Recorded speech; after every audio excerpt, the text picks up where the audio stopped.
told about war heroes and the war's duration. The chaplain complains that his talents are lying fallow and dumb catching gets the red boots.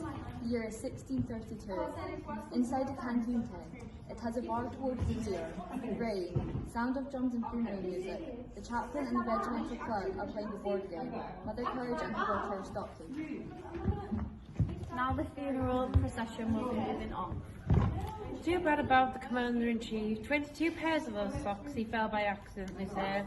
Missed over the fields. That was the trouble.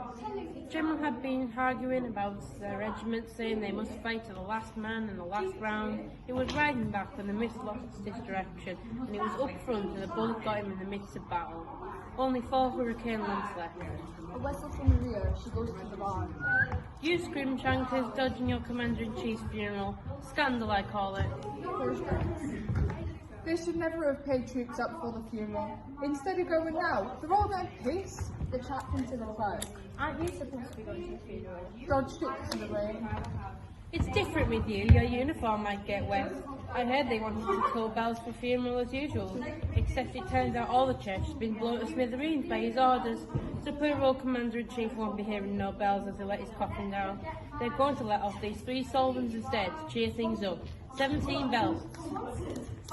Shouts from the bar. He misses. A brandy.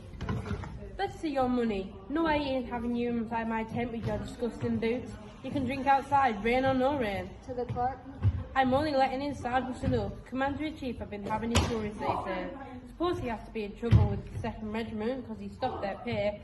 Said it was a war of faith and they should do it for free. Funeral march. All up to the rear. Now they'll be filling up the noble corpse.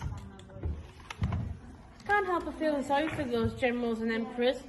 There they are thinking they're doing something extra special, what folk talk about in years to come. And then in a monument, like conquering the world for instance.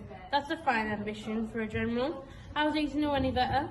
I mean, he plagues himself to death and then it all breaks down on account of ordinary folk who just want a beer and a bit of chit-chat and now higher.